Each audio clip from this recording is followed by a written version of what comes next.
Welcome back to the Sabbath Patriots. As you can see, once again, it's the Asian Persuasion. And, bro, What's up?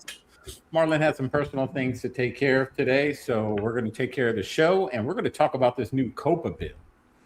On top of a whole bunch of other Mamdani fails that happened. Yes.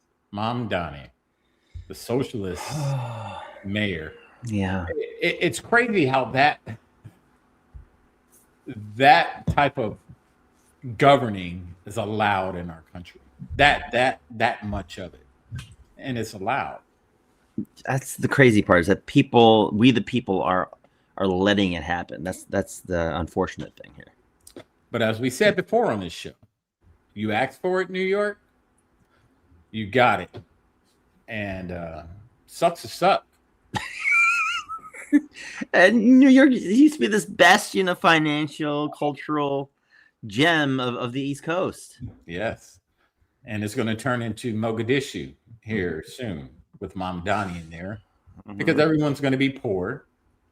The rich people, like we said before, are going to leave, and we've heard rumblings of this already. Right. They're going to be like, screw this. But I think what Mamdani's doing with this COPA bill, which Jay is going to pretty much talk the most about it because he knows more about it than me. I think with this COPA bill, it's going to slow the movement of these millionaires out of there. It's going to try. Yeah. For sure. I'm a little hesitant to they're going to try. Let's put it that way. All right. So I'm going to bring it up, and I'm going to let Jay, this is the actual bill itself. Yeah. And can you send it to the private chat in here?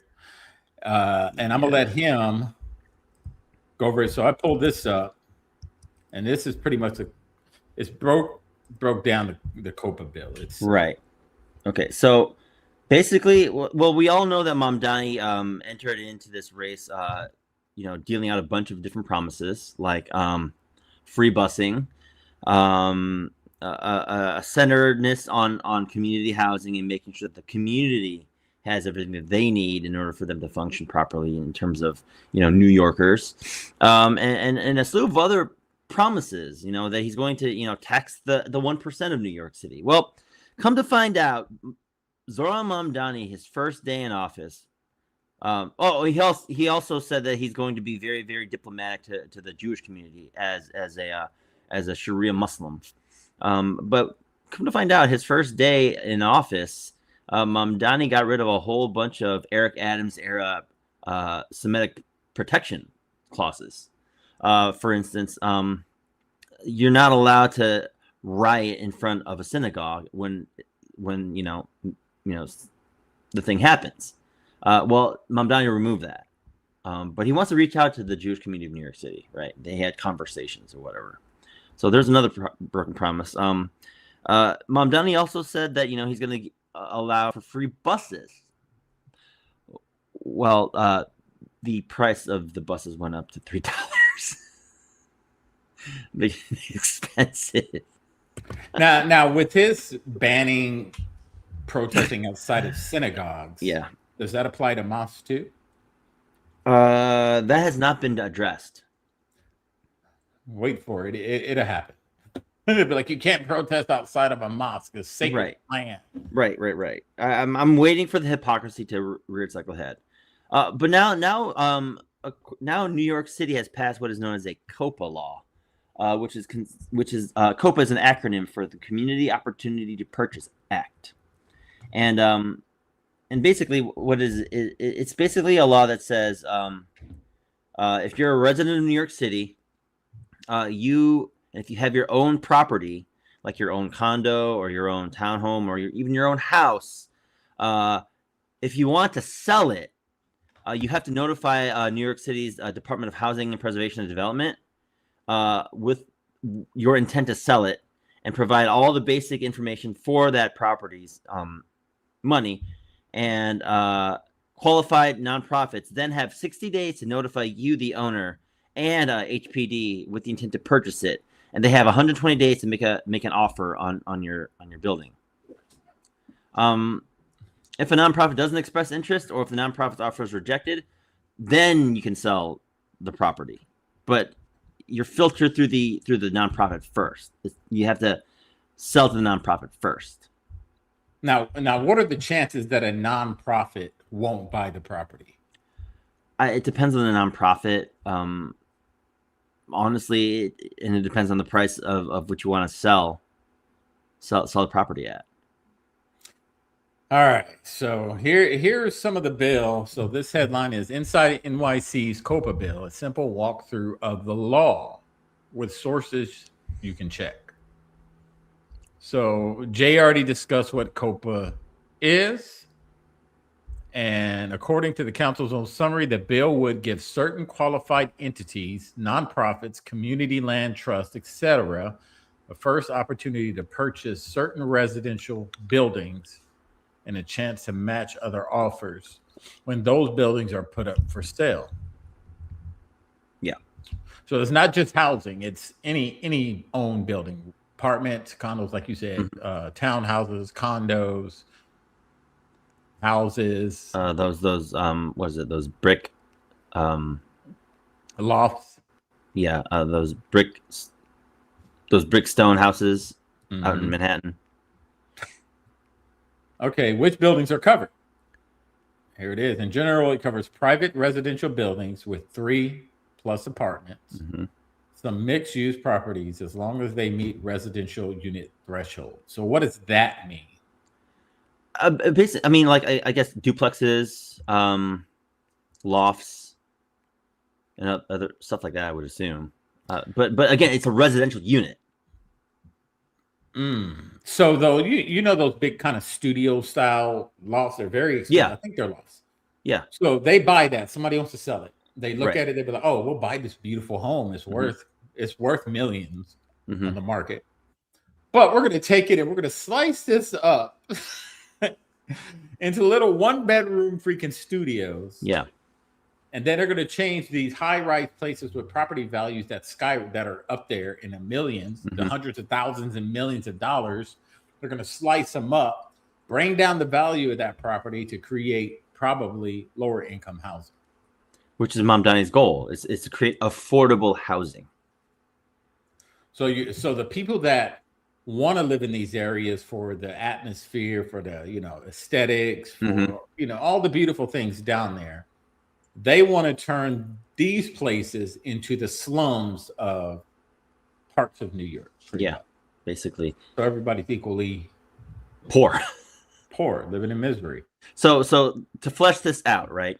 Okay, so let's say, for instance, bro here has a property, a multi-level property of about 30 different apartment units and 3 different townhouses on that property, and he wants to sell it. But with the COPA law, right? With the COPA law, I as a XYZ nonprofit will come to bro and say, okay, I want to purchase your property, your 30 units and your how many ever townhouses you have on your property. I want to purchase that. What's the asking price that you're asking for? For 3 townhouses, I'm gonna say $5 million. Ooh, $5 million. Okay, so I have 120 days to compare and contrast and see what it is I want to do. And instead of $5 million, can we do 2.5? No. Oh, okay. Well, that sucks. I guess we can't. And then you can go outside and then begin asking your asking price, but you have to go through me first. Yeah, and as a nonprofit. So if I say no, you said it's a threshold, right? Yes. Within 30 days. 120. 120 days. So the 120 days. So within that, I can say I want to sell to nonprofit. If it extends past that, say it's 6 months or 4 months and 1 day. I have 120 days to either meet your asking price or you agree to my asking price. And if it goes over that and I still refuse your asking price, then you can make the private sale. Okay. But even in that 120 day, I mean, the fact that I can undercut you and filibuster for however long, and you want to sell it and you want to move your property, Mamdani's Coppola is impeding upon you having the capacity as a private owner to go without your sale. But doesn't that kind of violate the Constitution a little bit? You know? What happened? Yes. Oh. Yes. Yeah. So again, if it violates the Constitution and the Constitution is the supremacy over whatever New York is doing, why is it being allowed? I don't know. I don't know, because I guess it's a municipality thing. What did Klaus Schwab say? You will own nothing and you will be happy. Yeah. Because what this is doing is it's removing, as you stated backstage, private ownership. Mm-hmm. The more houses, private sector, more people buy their houses, we buy them up. We own the houses now. Yeah. And these nonprofits are definitely going to be government subsidized. Yes. So, they're going to be nonprofits created by the government, by the city of New York, some bull crap nonprofit that answers to Mamdani that's going to go out and make these offers. Yeah.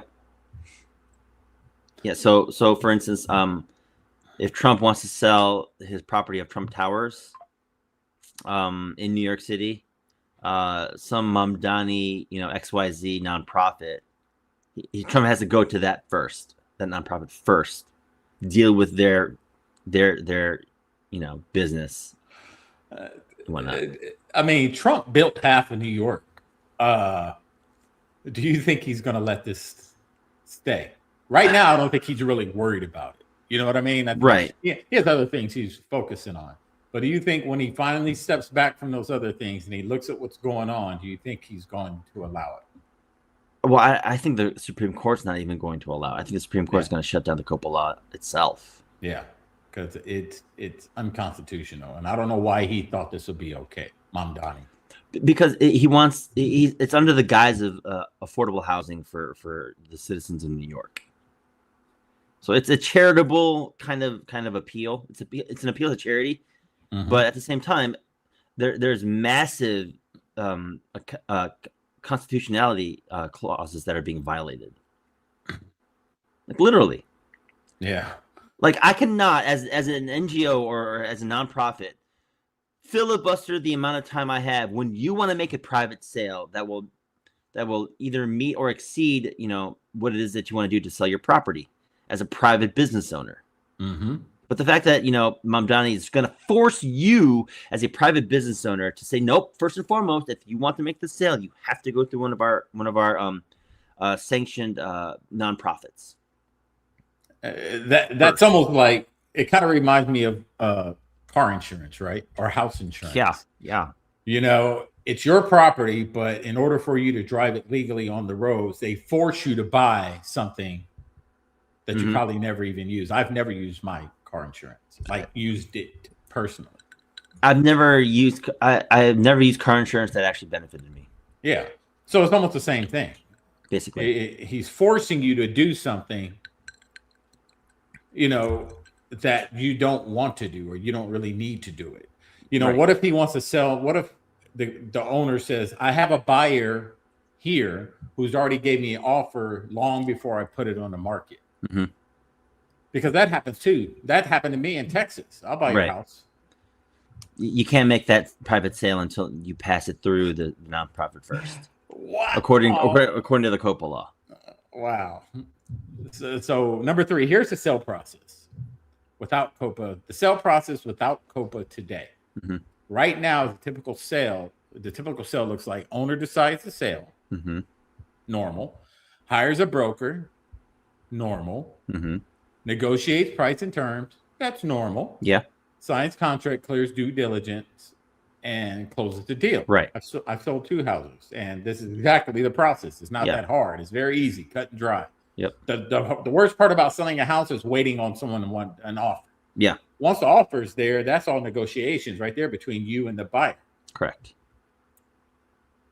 Wow. And the city isn't deeply involved unless there is existing subsidies, rent regulations, violations. Buyers and sellers mostly negotiate. Exactly like I said. Yep. All right. So how the process would change with COPA? Mm-hmm. Can you see that? Yeah. So Okay. under COPA, there are going to be several new steps added before the owner can close with a private buyer. So again, under New York City's COPA law, if you want to sell your house, before you make a private sale, you got to go through these steps first, primarily. So step one, you as the property owner, you got to notify the city and nonprofits. When an owner wants to sell a covered building, they must send a notice of intent to sell to New York City's HPD and city maintained. And again, here's the language: a city maintained list of qualified entities that are mission-driven nonprofits, community land trusts, etc., to the New York City Council. Just like we said, right? They're going to be government nonprofits. Yeah. So it's not going to, if you started a nonprofit right now that helped, let's say, disabled veterans, it's your nonprofit, you run it, you do everything. It's recognized as a nonprofit. Yep. But if the government doesn't recognize that nonprofit as someone that they authorized to buy this building, it's not. Your nonprofit. It's a moot sale. It's a moot sale, right? Not yours. Yeah. Go ahead. Or if I say I'm a nonprofit that specializes in quality leering, and the city recognizes that particular nonprofit, then and I want to buy up, this building or this property, I could do it. Hey, that's all we have to do. Wink, wink. Be a Somalian. Wink, wink. Punch me in the head a couple times so my head swells up. And, make my eyes go way over here. I'm the buyer now. I am the captain. So if you start a nonprofit and it's recognized and you did all the proper paperwork, recognized nonprofit. Yeah. And you wanted to buy that property for whatever you wanted to buy it for. Let's say veterans. You wanted to house homeless veterans in this property. That's what your nonprofit does. You try to find housing for whoever, homeless people. Right. And you made an offer. If it's not recognized by the city of New York, the council, you don't get to put an offer on it. If the nonprofit is not recognized by New York, correct? Yes. It's a city maintained, qualified nonprofit. Kind of fishy. All right, go ahead, man. So step 2, once the notice is sent, the qualified nonprofits have to set a period of up to 120 days to submit an offer to buy your property. And then during that exclusive 120-day window, you as the owner is not allowed to accept other offers from other buyers. So here's what that means. I'm the nonprofit. You're the property. You're the property owner. You want to sell. I have 120 days to provide the offer to you. If you don't like the offer, you cannot, and during those 120 days, look for private buyers until we come to an agreement within those 120 days. Okay. With that, how many nonprofits can make an offer? Just one at a time? They don't. So far, it hasn't said anything. Okay. So understand what that means. 120 days. That's what, 4 months? So in that 4 months, you're going to lose potential profit or potential equity of your property. Because some government sanctioned nonprofit is sitting there, saying, well, hang on a second, let's discuss this with our accountants and make sure that our taxes are in order. This is crazy. Yeah. So it's different write-ups use slightly different numbers. 60 days to express interest plus up to 120 days to make an offer. But they all agree on the core point. Nonprofits move to the front of the line and they get extra time to act. Step 3. If a private buyer appears, nonprofits can match the private buyer. So even after the first window, COPA doesn't simply step aside. If you as the owner gets a bona fide offer from a private buyer, you as the property owner must first notify the city and the nonprofits again. At that point, the qualified nonprofit gets an additional period of up to another 120 days to match the offer. So a total of 8 months. Let's say you put your house on the market. Yep. You notify the city. Mm-hmm. So it can be up to, as of right now, what we're reading. You notify the city and a qualified nonprofit. 8 months. It Yep. could be up to an 8-month process. Even though you got an offer, you still have to notify the nonprofit that you got an offer, and the city. And the city, they can try to match it. Mm-hmm. So that process can take 8 months. A total of 8 months of this back and forth. This is crazy. So rather than a 3-month private point-to-point sale of your property, under COPA, the nonprofit has 4 months to make or break your thing. But in the middle of that, if you have another private buyer who matches or exceeds your property value amount, you then have to say, hey, XYZ nonprofit in the city of New York, I have this offer on the table. Nonprofit, what say you? Can you match it? And the nonprofit has another additional 120 days to say, yeah, we can match it, or no, we don't want it. Wow. So your property's still on hold for a good 8 months before it ever moves. Your property, keyword. Your property. Not the city's property, not the council member's property, not the nonprofit's property.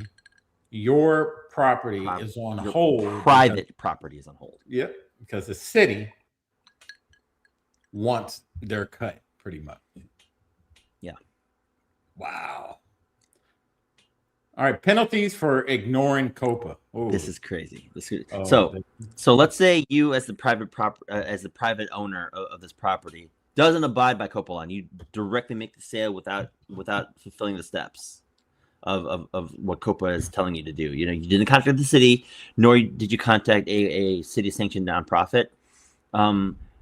The city can fine you a penalty of up to $30,000, and the entities can then enforce their right and sue you in a civil case, basically, for noncompliance. Now, do you think that civil case would ever fly in court? I mean, would a judge literally say, really? You're suing this guy for doing what he wants with his private property? The courts have to abide by the fact that this is now a law. So they have to uphold the COPA law now in New York. Yeah. Okay. So some lower district court. This is why the Supreme Court needs to step in and say, yes, no, it's not a law. Get that out of here. You can't do that. Exactly. Wow, this is insane, man. I feel sorry for the ones that didn't vote for Mamdani that have to deal with this, that want to exit that city. The ones that voted for him, hey, this is on you. Fun. Yeah, have fun with this. But again, this reeks of socialism and communism. It reeks of it.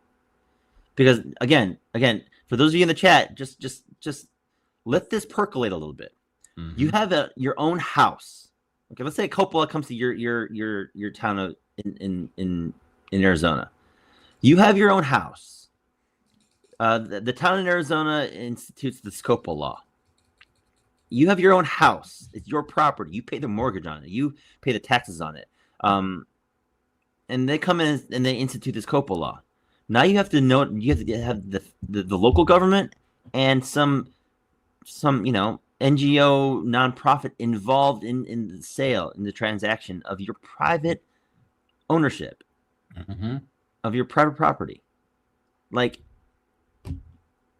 Yeah, and that's a great point. Jay and I were talking about this point, Carrie, backstage. What if you owned your house before all these laws that took effect? Mm-hmm. Does it apply if you bought it before? And I think it does. It does. So you could have owned your house for 30, 40 years. Yeah. And they're like, nope, not anymore. If your house falls under the jurisdiction of where this COPA law has been implemented, your house is now within the bounds of that COPA law. So within the bounds of New York City and whatever counties that falls under New York City within the 5 boroughs or whatever, if you own the building, if you own the property, your private property, it falls under the COPA law. And this is something that Trump needs to look at, right? Because any city, state, county, whatever, that adopts socialism as a way of governing, they don't need capitalist money. That means all the federal funding that you get, it's done. You want to be a socialist, you're not going to get capitalist funded money from the taxpayers for now. Taxpayer money for now. Yeah. But it should all cease to exist. That's how you hit them. You got to hit them in the pockets. The minute they start seeing that the big government's not going to fund them anymore, including their, the governor of New York. Yeah, you're not getting any funding in your city. No, we don't live under socialism, so you can figure that out, and the people are going to suffer. Well, Desiree, here's the thing: it did pass. It is currently now a law within New York City. It did pass. So it passed. All right, so where are we at? Why supporters want COPA? You got this. Well, because it basically takes you making money, and it redirects your private property into the hands of people who didn't earn it. So, for instance, advocacy groups like the New York City Community Land Initiative and the New Economy Project frame COPA as a tool to fight displacement and speculative buying.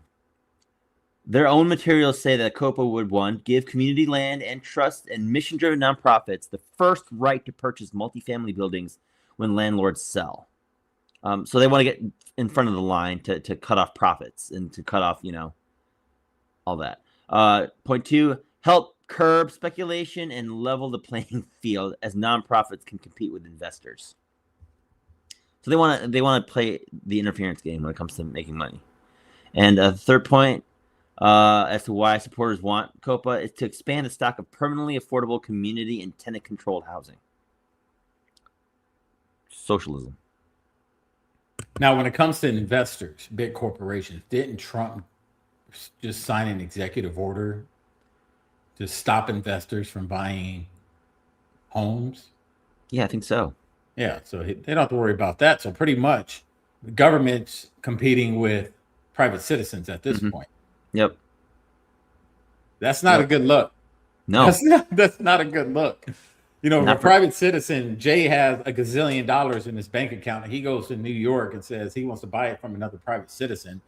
Government comes in and says, no, you have to compete with the government for that. Not only that, but me as with the gazillion dollars wanting to compete, I have to compete with a government sanctioned, a government subsidized nonprofit first. Government housing. Yeah. See, these socialists don't understand. This is what they want. They want government housing. This is what this is going to be. Socialist mindset is pretty much it's owned by the people. Supposedly. But this isn't owned by the people. This is government subsidized housing. This is exactly what it will turn into. So the government's still going to own it. You're not going to own it. The government's going to place you in there. They're going to tell you what to do, when to go, how to do it, what you can do, what you can have, all that stuff. Yeah. This is why it's dangerous. You get the government just a little bit. They're going to take more, and they're going to keep pulling. And the more next you won't own anything. Oh, you can't sell your car now. That part. You have to go through a nonprofit first if you want to sell it. Especially if they expand community opportunity to go from residential homes to if they expand the definition of community owned, then cars would probably be in there. Your bikes, and I would even dare say even your labor. So, for instance, if COPA laws extend to occupations, your occupation as a chef will meet that criteria. Yeah. Well, remind me not to ever go to New York and live. I mean, I'm just saying, like you give the government and you give people like Mamdani that amount of an inch where it's only relegated to residential properties, but if we want to expand it out to the community, because it's a community opportunity driven, law, then the community needs to benefit from your labor and your possessions and free food. Yeah, you own this establishment, but the community is part of the community. So Yeah. once a week, twice a week, you need to offer free food to the community. At your expense. Yeah, at your expense. Because if you want to stay in our community, this is what you have to do. Yeah. And if you want to sell it, yeah, you can sell it, but we're still gonna take it from you. We're Basically. buy in. We're gonna lowball you too when we do it. Yeah.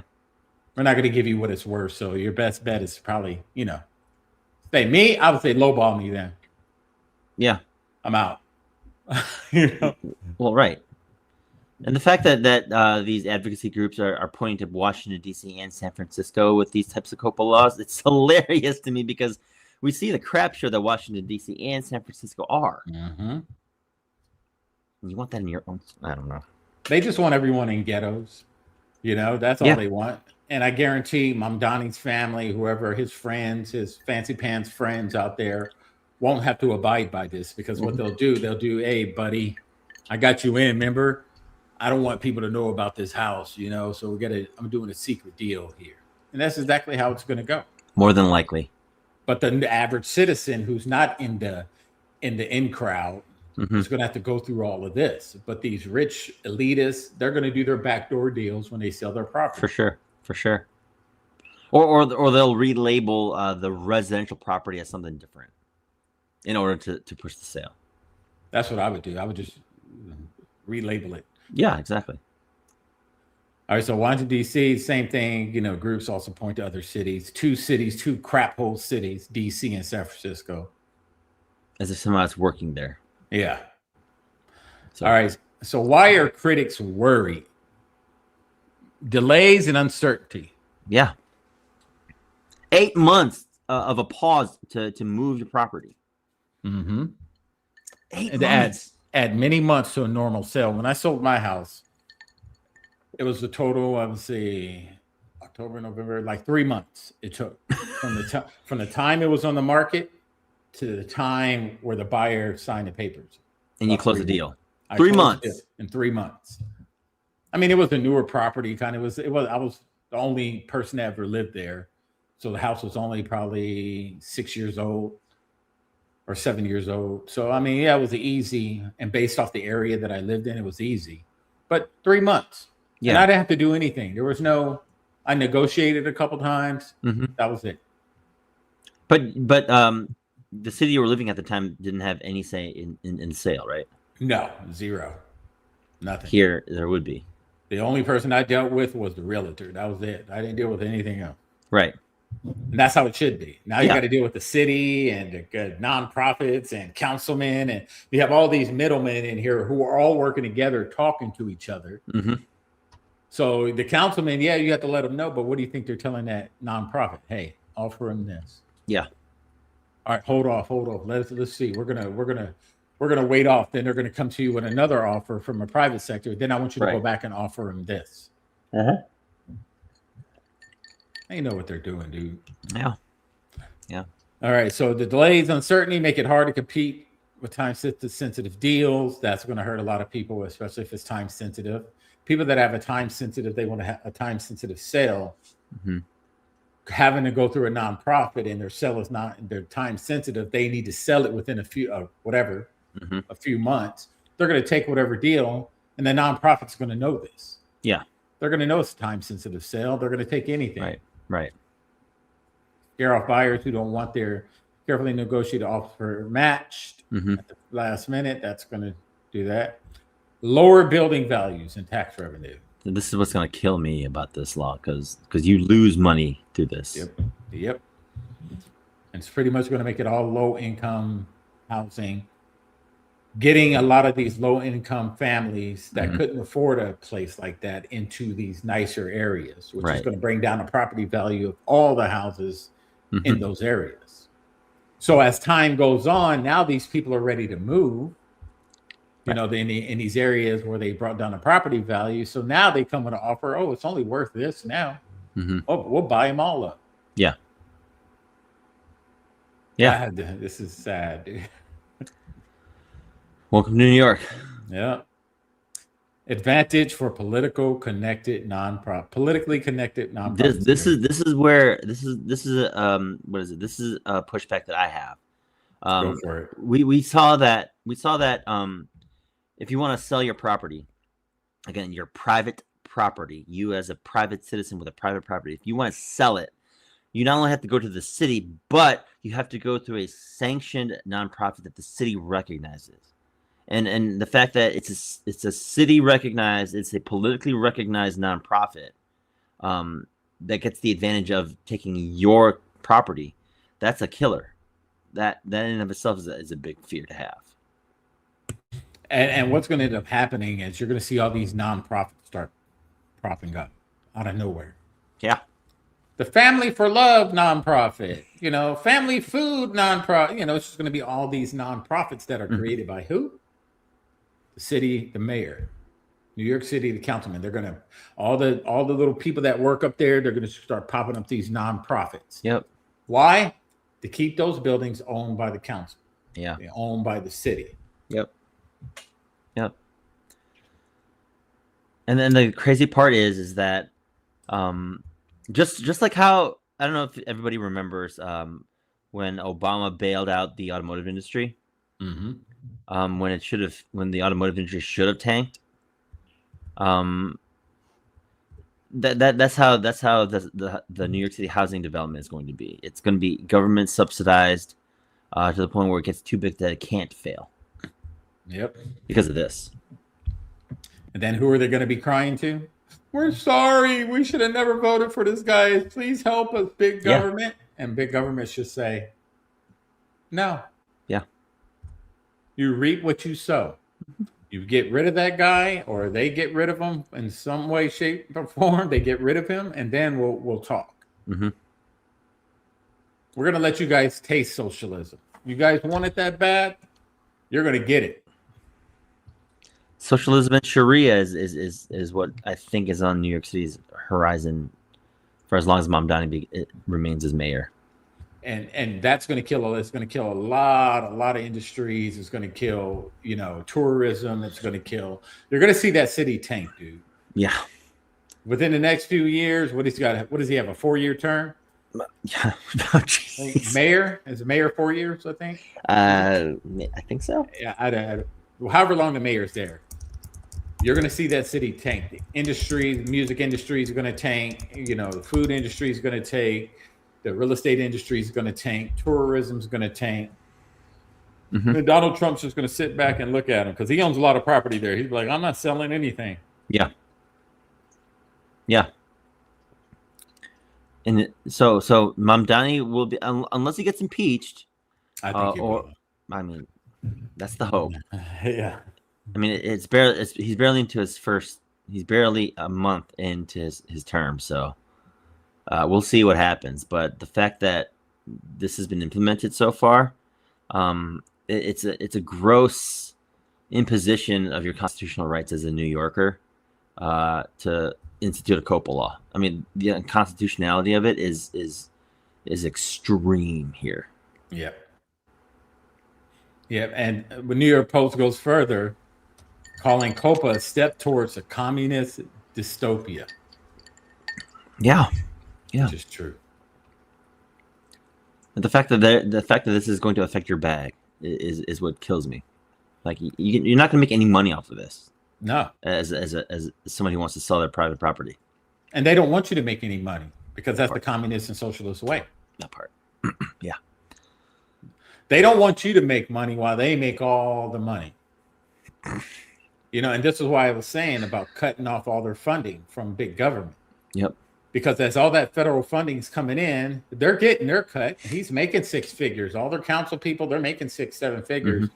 They're keeping their property. Their property value is going up because they're not going to do this in their own neighborhoods, their own communities. Yep.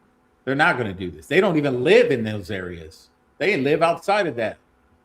They just come here to dictate how the people live there. And this is with all of these people. They dictate how the people live in their districts, but they don't live in their own districts. Yeah, that part. Yeah. Like doesn't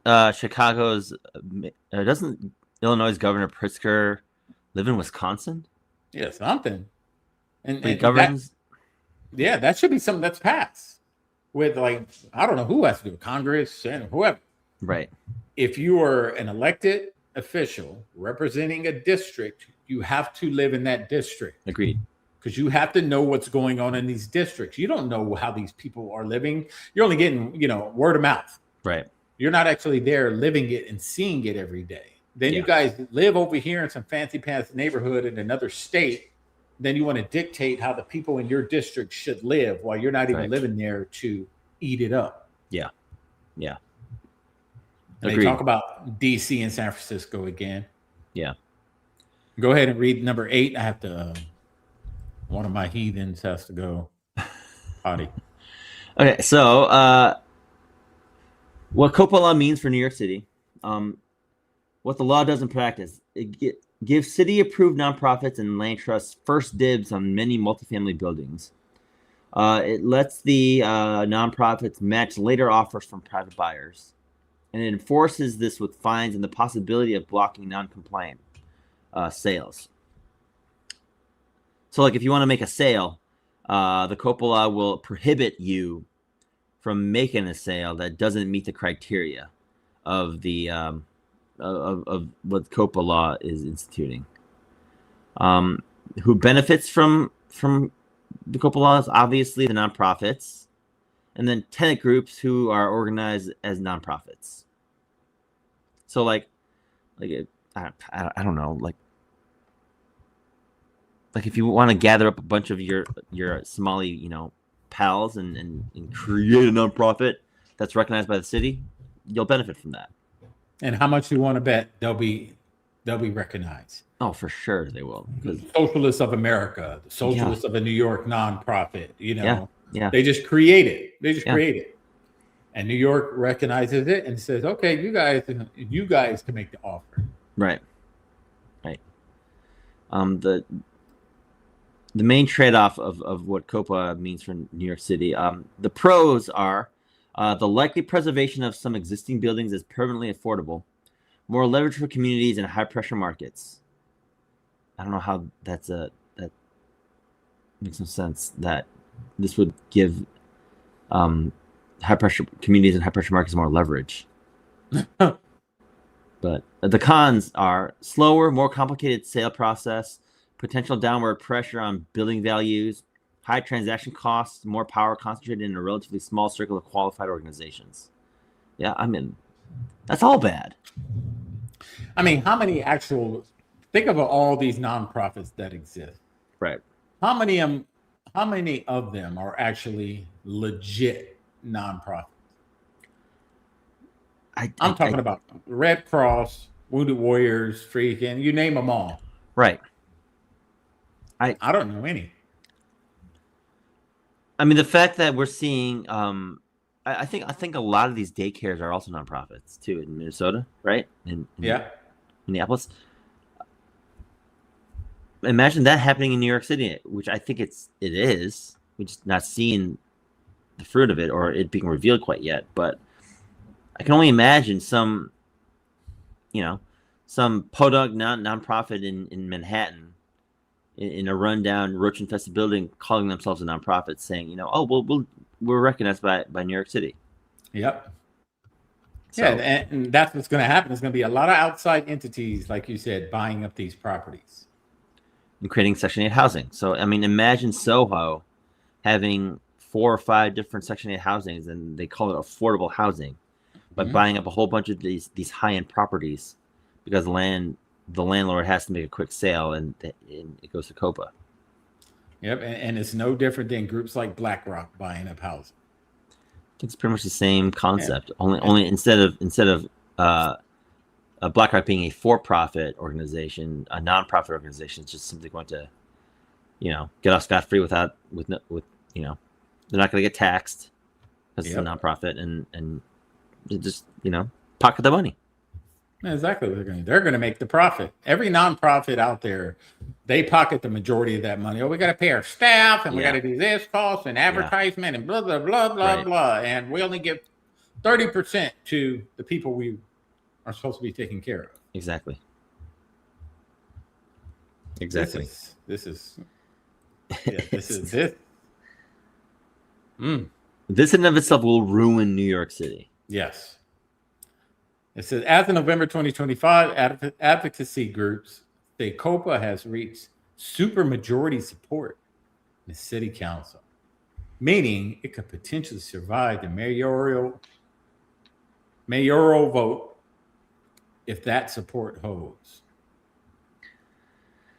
I don't know. I mean, the landlords of New York City are not going to enjoy this at all. All right. If you strip away the rhetoric, the core question COPA raises is, should the city slow down and reshape the sale of multifamily buildings so nonprofits have a better chance of buying? Even if that makes transactions more bureaucratic, less flexible, and potentially less attractive to some private buyers. Why would you want your sale to be more bureaucratic? That's the question. That's the pushback I would offer. I mean, you're thinking like a conservative, not like a socialist. I don't want the government having nothing to do with anything. Right. But the fact that if you have a duplex that you want to get rid of and make the most amount of money off of it on top of its equity, you got to go through me, some podunk, nonprofit, and then I have at least 8 months to, say whether or not I'm going to go for it. Mm-hmm. While you're losing money and you're sitting on property that you want to sell, and it'll take 2 to 3 months to sell. But now it's going to extend, 4 times more than that in that time. Like, give me a break. Yeah, I think they're just trying to wait you out, man. That's what they're going to play. Somebody's going to say, I'm not selling, and they're just going to hold out. They're going to hold out. Oh, yeah. Nobody's buying? Nobody's buying? Nobody's going to buy it? Hey, you want to get rid of it? Right. We got you. We'll buy it from you. And they undercut you by the thousands. They will. Yeah. But if somebody's a multimillionaire and they really wanted to get out that city, I think they'll just take the undercut. Yeah, if you have, you're right. Yeah, you can have. I don't care. I'm moving anyway, and I'm taking my business and my money with me. The crazy part, though, is I'm curious as to Mamdani issuing an exit tax, like California did. Yeah, I remember California did that. Can he, though? Is that even constitutional again? Of course not, because it's impeding travel. Yeah, what are they going to do? Arrest you if you don't pay it? No, I'm out. Well, you better come find me. Go to a non-extradition state like Texas. Yep. Sorry. So here's another breakdown of it. This is about, I think, 5 minutes. Yeah, about 5 minutes long, and this is a quick breakdown of it. We went over the actual bill itself, but or the gist of the bill, but here's it actually breaking it down in video. Yep. There's a big new law in New York City called COPA, and it's changing the game for how residential buildings are sold. So we're going to break down exactly what it is, what it isn't, and most importantly, what it all means for you. So if you're an owner or a broker, you're definitely going to want to listen up. There is so much chatter and honestly, a lot of anxiety around this law. We're here to just cut right through all that noise and give you the straight facts. Okay, let's get into it. All right, first things first. What in the world is the Community Opportunity to Purchase Act, or COPA, anyway? Let's get a really clear definition on the table. Okay, so in plain English, COPA is basically a procedural law. Think about it. In New York City's crazy competitive market, affordable housing nonprofits can barely get a word in edgewise before a building is snatched up. What COPA does is create a formal heads up, a process that lets them know a building's for sale and gives them a dedicated window for a first opportunity to make an offer. The whole point is to give them a fighting chance to preserve affordable housing in the city. Now, this is really important because this slide breaks it all down into 3 core ideas that tackle the biggest fears right away. 1, it's just an opportunity for nonprofits to make an offer, not a command for owners to accept it. 2, the timeline actually runs at the same time as your normal marketing. And 3, and this one is absolutely crucial, it is not a right of first refusal. We're going to come back to that one for sure. So let's just tackle the biggest myth head on. Is this law forcing your hand? Do you, the owner, lose control over who you ultimately get to sell your property to? You've probably heard this, right? Yes. Maybe you've even thought it yourself. It's the #1 concern out there, that the government is suddenly telling you who you have to sell your building to. They are. But is there any truth to that? Nope, absolutely not. The fact is, owners keep total and complete discretion. You can get an offer from a nonprofit, look at it, and say no thanks for any reason. That's a lie. Because you have to let the nonprofit know that you're selling. If I want to sell my private property and I don't want anybody else to know about it, I found an owner or buyer I was talking to privately. He said, you buy it, put the offer out there, I'm going to buy it.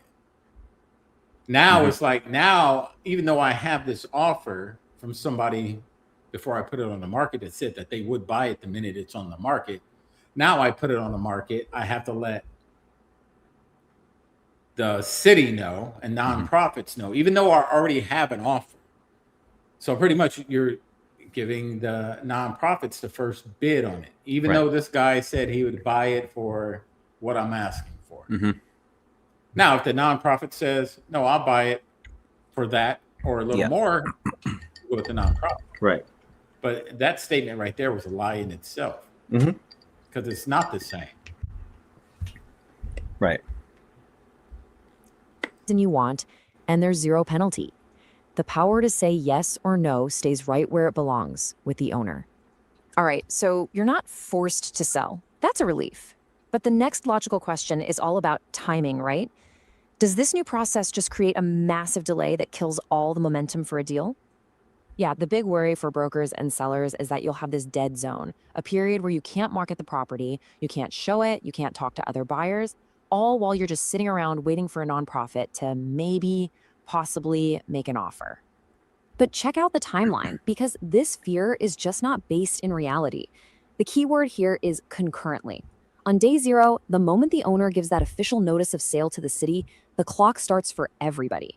You can start marketing your property that very same. Again, the notice of sale to the city. Right. That is the problem. Yeah. I shouldn't have to notify big government that I'm selling anything that's privately owned. That part Has nothing to do with the timeline or all that stuff. It has something to do with that one person I don't want involved in this sale, and that's the government. Right. Let's continue. It's almost done. Same day. From there, nonprofits get 60 days to say, hey, we're interested, and then a total of 120 days from the start to actually put a formal offer on the table. And this just drives the point home. The COPA window is not some pencils down waiting period. It's an active sales period. You can and you absolutely should be doing all the normal things: listing the property, showing it to anyone and everyone, talking to buyers, and collecting offers from the entire market. It's business as usual. Okay, this brings us to our third and final myth, and it's all about deal.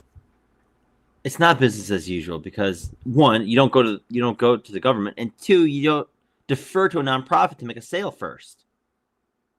Exactly. It's not. You're right, dude. It's that one issue. It's that the government is involved.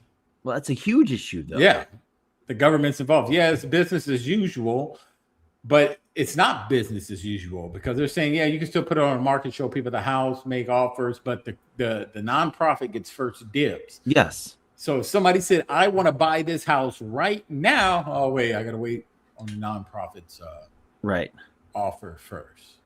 And so the nonprofit waits out. Yes. 60 days to price match or see if they can undercut you.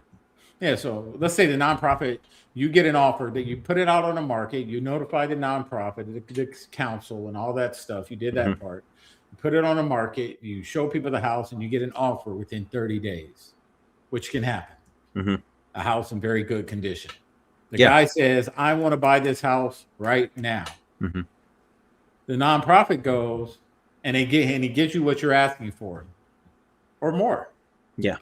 The nonprofit holds out, then you say, I cannot do anything until the nonprofit offers me an offer. And they have 120 days total to close that initial sale. Yeah. So the person that gave you the offer says, well, I'm not going to wait 120 days. Right. So you just lost somebody that was going to buy your property for more than what you asked for because they wanted it. Yeah. You lost that deal because you have to wait on the freaking nonprofit. Yep. And then they're going to hold out. They're going to be like, we're going to wait until the 120 day. Yep. And then the guy's like, no, I can't wait, man. I'll find something cheaper or whatever. Yeah. You're talking like it's this great deal. It's not. It's not. The way it should work is, say, 30 days on the market Mm-hmm. or day 2 on the market. I get an offer. I'm showing it. Somebody says, I want to buy this house. I want it. I've been seeing it. I want it. I want it. I want it. Right. So when you tell the nonprofit, I have an offer for this, that nonprofit shouldn't wait 120 days. They should immediately come to you with a counteroffer. Mm-hmm. Saying, okay, they're going to offer you this. We'll offer you this. And a counteroffer for profit. Right. So if the counteroffer that they offer you something, you say, no, I don't want it. You could sell it then to the person that wants to buy it. Correct? I think so. Okay. Based on what I'm hearing, yeah. So what they're hoping for is you don't get an offer. They don't offer you anything. Someone offers you, and the nonprofit doesn't come with a counter offer until the 90th day, 120th day. Right. By that time, that person who wants it will probably have already walked away from it. Yeah. More than likely. That's what they're hoping for. Yep. More than likely. Deal security. It's that nightmare scenario for any seller. You found your buyer, you agreed on a price, you're ready to pop the champagne, and then someone else just swoops in and blows it all up. This fear is all about a legal concept called a right of first refusal. You might hear it called a ROFR. It's basically where a specific group gets to jump in at the very end of the line and match whatever offer you have. So the question is, does COPA create this kind of last-minute veto power for nonprofits? And the answer, let me be very clear, is no. A simple, straightforward no. COPA explicitly does not include a right of first refusal. Remember, it's called a first opportunity to purchase. That opportunity happens at the beginning of the process, not at the end. Once you are under contract with another buyer, that's it. A nonprofit can't come in and hijack your deal. It's locked in. So, we've busted the myths. Now, let's get down to brass tacks. Can we What's pause? the practical day-to-day impact? What does following this law actually look like for you? Well, the good news is that the process itself is pretty simple. It all kicks off when the owner files that official notice of sale with the city's Department of Housing, Preservation, and Development. It's a straightforward step, but, and this is a big but, deciding to just skip it can be a very, very expensive mistake. And we're not talking about a small slap on the wrist. We're talking about a $30,000 civil penalty. That's for failing to give the proper notice or for jumping the gun and accepting another offer inside that 120-day window. It's a pretty powerful reason to get this right, which makes understanding the bottom line here absolutely critical. So let's just bring it all home. What's the real takeaway here? Well, your marketing and sales can keep going without interruption. You, the owner, keep full control to accept or reject any offer that comes your way. The timelines are set in stone so you can plan around them. And your final closing process isn't going to be ambushed at the last minute. At the end of the day, COPAA is just a manageable procedural step. It's not some kind of market-breaking earthquake. Ultimately, this law was designed to give nonprofits a real fighting chance to compete and keep housing affordable. For owners, the process is clear, and the impact is pretty manageable. But the big question, the one that really hangs in the air, is this. By simply giving nonprofits a seat at the table, will COPA actually be enough to make a real difference in one of the toughest housing markets on the planet? Mm-hmm.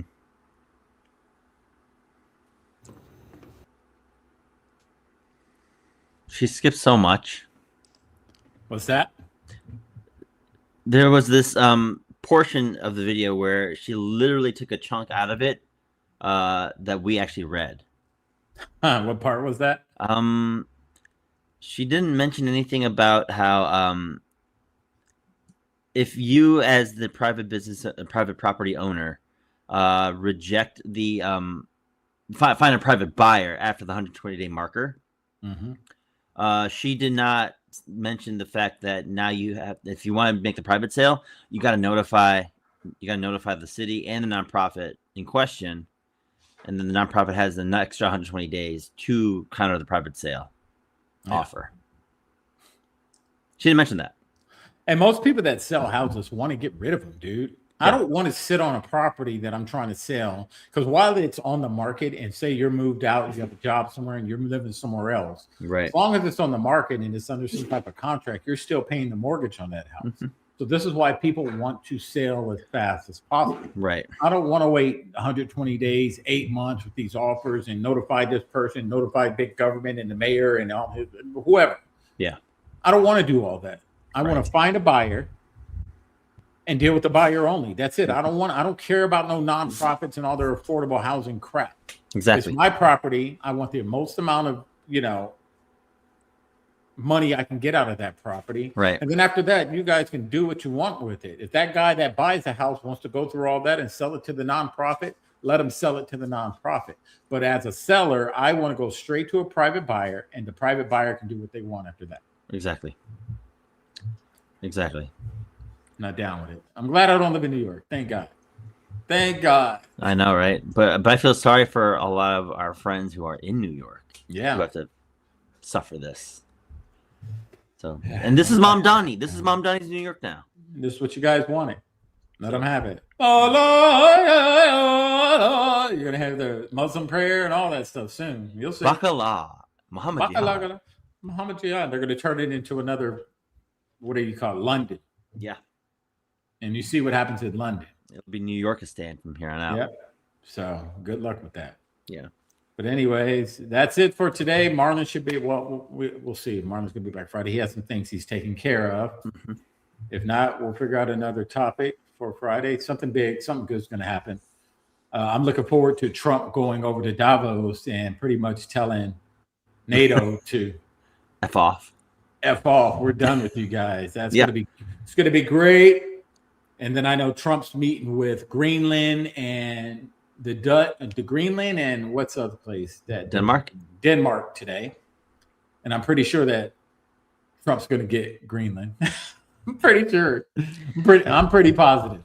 So let me ask you this: between him, kind of sort of running Venezuela is the rumor, and then with Greenland on the approach, between the resources that Venezuela has and the strategic front that Greenland offers, what are your thoughts on that?